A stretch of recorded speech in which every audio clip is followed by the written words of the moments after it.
Welcome to the Impact Works podcast, where we talk to local business owners about how they started their business and what they're doing in the community to make a difference in their area that they work. I'm here today with Kevin Dyer of High Point Plumbing, Heating, and Air Conditioning. How are you doing today, Kevin? I'm doing really good. How are you doing? Doing all right. So tell me a little bit about how you started your business and what that process and journey was like. Oh man, I started a long time ago, 2007. I kind of, when I first started, like even the day I started my apprenticeship, you kind of always know, it's in the back of your mind, like, oh, maybe one day I'm going to own my own company, right? And so when the time came, I went through the apprenticeship, and a year later, I mentioned to my boss, I had two bosses, two guys that owned our company. And I mentioned to one of them, like, hey, just, if you hear that I'm out there, asking other contractors what it's like to own your own business, I am, and I just want to be upfront about it. Mhm. And he says, no, I get it. Like, it's not for everyone, and they can tell you the highs and lows of it. And so he gave me some other pointers too, like, oh, maybe talk to a lawyer and an accountant. And then 2 days later, he said, you should maybe go tell his partner, because he heard that I was talking to people, and if you don't want him to hear it from somebody else. I said, no problem. Right. So I went and told him. I said, went to his office, and he says, oh man, well, that sucks to lose a good guy. Good luck out there. So I went home and I told my girlfriend at the time, I'm like, I think I got fired or quit. I don't know what happened. So yeah, the next day I was 23, and I learned the real fast and hard way on how to start a company. Yeah. That was February. And then in April, I was doing work, and I gave a guy an invoice, and I'm in Canada. So we have our sales tax is GST. Right. And he says, yeah, so what is your GST number? And I says, well, it's 6%. And he's like, no, like what's your tax number? And I'm like, what's your tax ID number? That I sort of literally thing? just told you it's 6%. Like, are you not hearing me? And he says, no, you need a GST number before I'm paying this. And so I went and talked to an accountant after that, and they're like, oh, you're not even incorporated. You don't even have a company. Like, what are you doing? I'm like, yeah, no, I just wrote my name on the top of a Microsoft Word doc. Isn't that good enough? No. So I learned like really green. Really quick. Yeah. Extremely trial and green. error. The wettest behind the ears you've ever seen.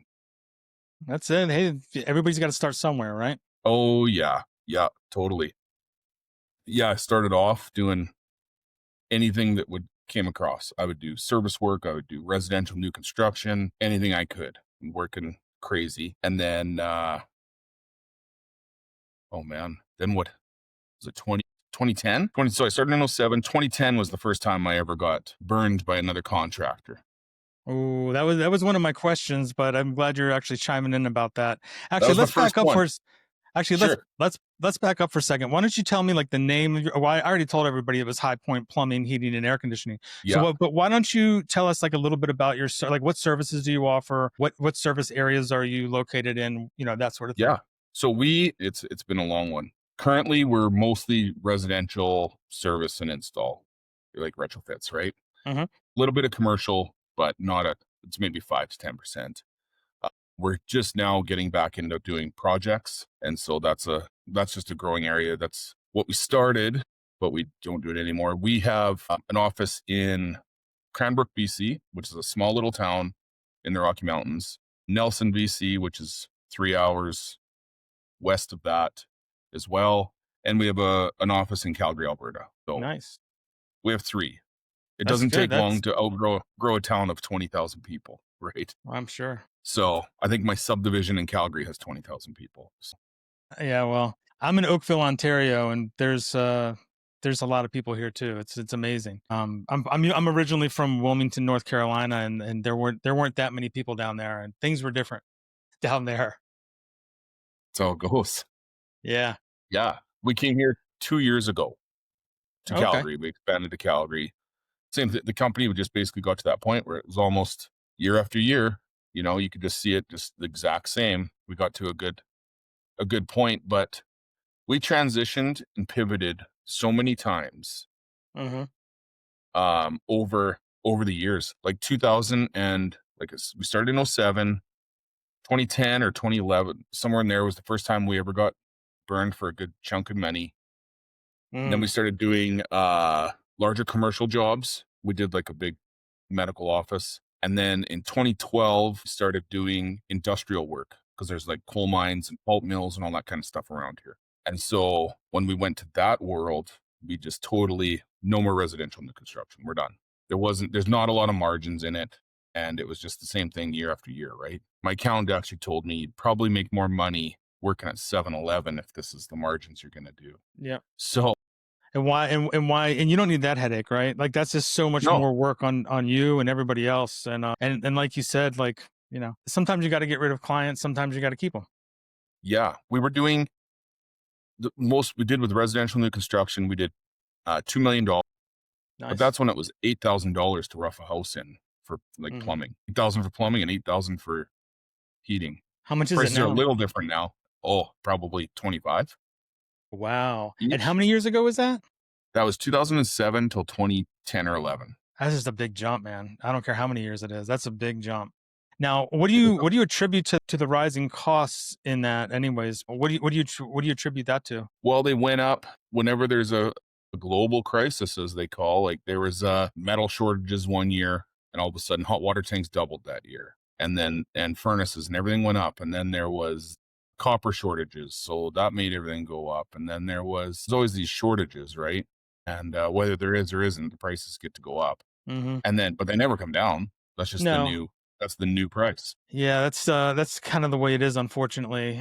I see the same thing everywhere in every industry. So Yeah. it's not just you guys. So you guys offer more than plumbing. You guys offer heating and air conditioning, and what other services? Yeah.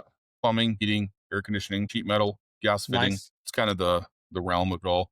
We also have electrical, but only in British Columbia. We don't have it in Alberta. Yeah. So would you say you guys are like a franchise? No, we are just like I'm the sole director of them all. And I just got good people in place, like treat them good. That's excellent, man. That's very good, very good. So tell me a little bit about like one of your more, I would say, difficult customers, but that would probably be the customer that didn't pay you. But I mean, like, so one of like what's a story that is like your most like off the wall story about plumbing, heating, air conditioning, whatever services that you guys provide. What's the craziest story that you guys had for a customer? I remember being at someone's house, like someone wasn't paying us, and it gets to a point where I just go knock on their door, and I'm like, yeah, your email and your mail isn't working. So I just thought I'd hand bring you this invoice because I know you want to square up with us because we did such a good job for you. Right. And the guy's he's definitely been drinking, right?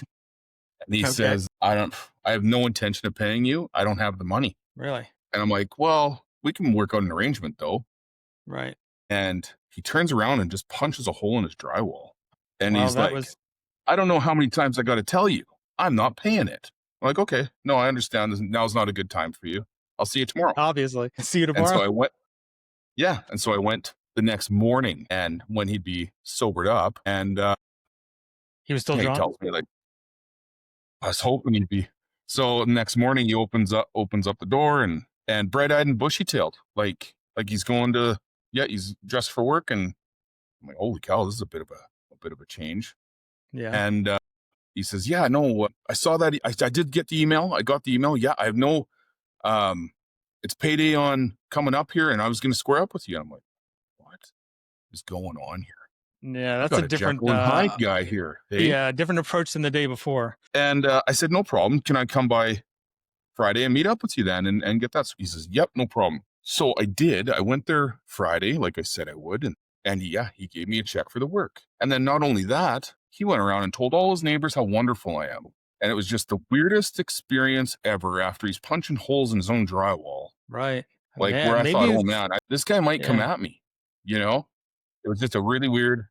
Yeah. That was probably the weirdest experience I've ever had. And his wife was, I just think she's his wife. She was in the same condition and she wasn't happy either. They're both yelling at me. Like, oh. Really? Yeah. And then all of a sudden the next day it was like night and day, right? Literally. Now we're bros. Really? And I still see him all the time. Oh yeah. Small town, right? Man. I'll see him. That's awesome. Hey, Kev. Yeah. Speaking of small towns, my next question is like, so in your local area of where you guys, any of your local areas where you guys provide service, is there Yep. anything that you guys are doing to actually give back to the community, or what are you guys doing that's different to make a difference at all in the local areas? Yeah, we've done stuff with like food bank, the local food bank there. Lots with local like youth sports. That's a big one for us. We give back to youth a lot. We sponsor teams and we got just I think sports are important for kids. Absolutely. They're all I got 4 and What sports do anything they I can play? do to all of them. Mostly hockey. Hockey's a big one, right? I mean, Yeah. we're in Yep. Canada, so and it's True. almost year-round sport for crying out loud, but It is. yeah, so we've got hockey and anything you can do to try to get more kids out there too, right? Because they all want to just sit behind their whatever Xbox, and my kids do Yeah. too. If they're not playing hockey, they're always staring at their phones and doing Yeah, whatever. you can't blame them, really. I mean, like I think sometimes. I mean, I have 2 kids. Actually, I have 2 kids and 3 stepchildren. But yeah, my kids are like in their 20s now, which is a little weird to say. But yeah, they were just like they were brought up on like phone screens, and that's all they like to stare at, and that's all they like to communicate through and stuff like that. So it's good when they can like break free of that and get out and get some physical exercise through sports or something like that. So Yep, yeah, 100%. And yeah, I do like you meet all sorts. It becomes your second family too, right? Your hockey family. You go and see them on weekends and evenings, and so right, it's yeah, good though. It's good. it's good. So what are you guys are obviously still growing, right? Yeah.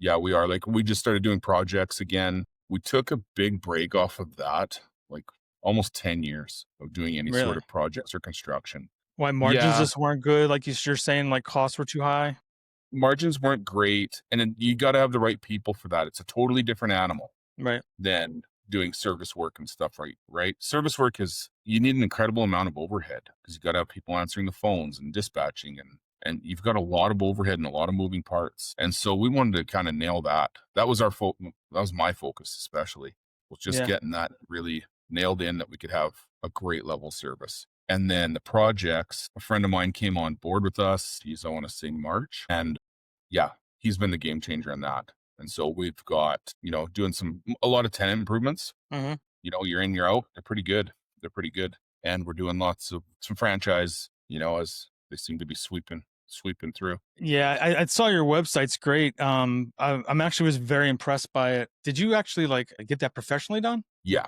Yeah, we did. Oh, okay. Okay. And like, have you thought about like integrating AI into your workflow into your business to actually get more customers and convert more leads, like coming into the website? 1,000,000% I have. Really? I'm quite a geek in the plumbing and heating world. I'm a geek and my brain's always turning about different stuff with AI, especially like, if you're not answering that customer within that 1 second, there's Yeah. somebody else's customer, Right. right? You always got to be on the ball. I've had like AI answer phones before and do stuff like that. Again, it's another job. You got to train Hmm. that AI. You got to dedicate that time because an off the shelf product isn't going to perform the way you think it's going to. It just, Correct. it's That's not. correct. Right? It's not one like, finally, "Oh, I get to breathe, Right. I'm done."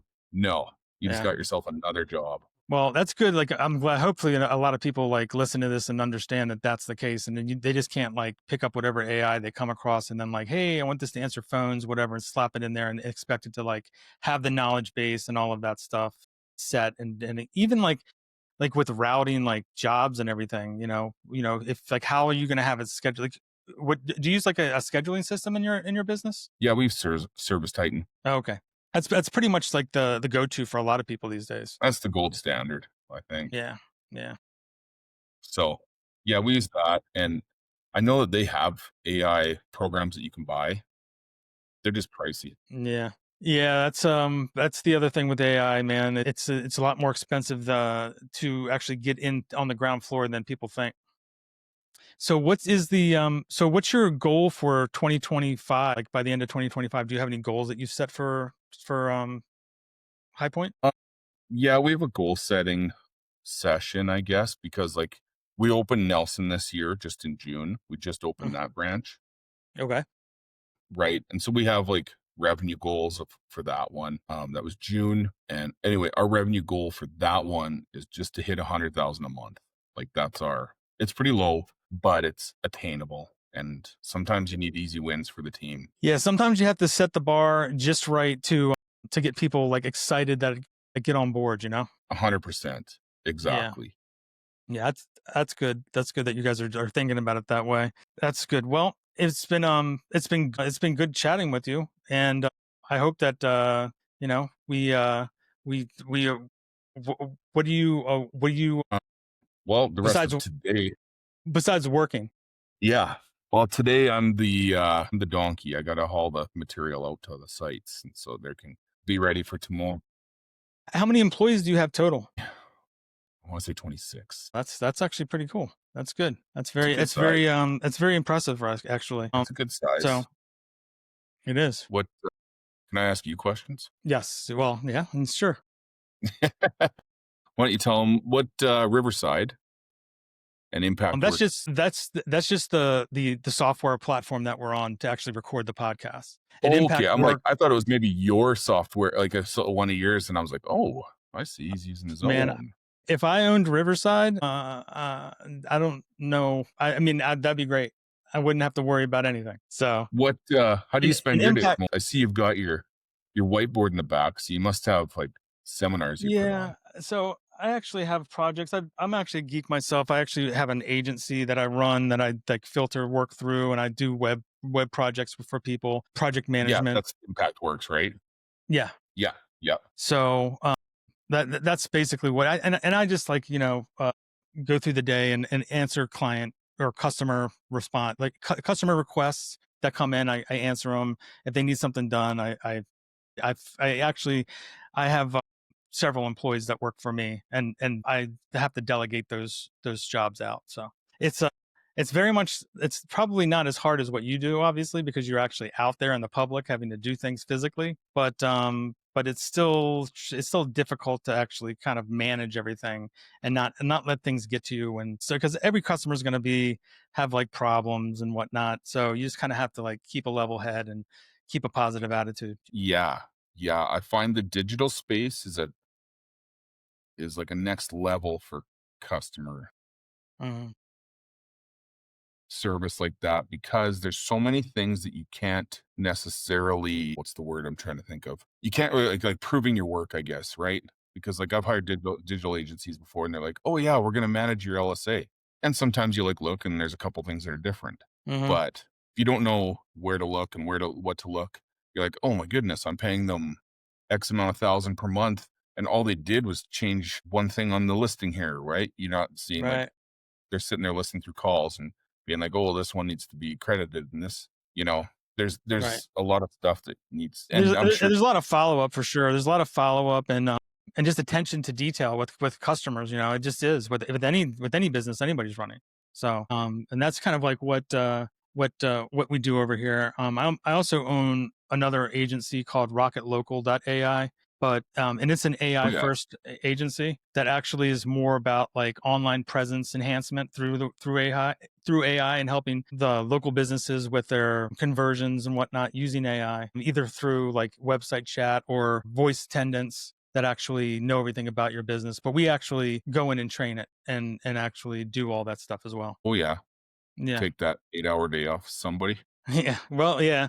It's that and it's funny because it's for a lot less than a full-time employee. I think that you get a good deal for having somebody sitting there answering the phone for you, and so that's just You my can't, take on it. So especially like Service Titan records all your phone calls, right? Like oh, they do. you can I go didn't to know that. jobs from a year ago and listen to the phone calls. Okay. And so using that to train the AI would probably speed it up exponentially. I'm sure it would. Yeah. Like, do you have Right. access to all those things, all those phone Yeah, calls? you can download them all.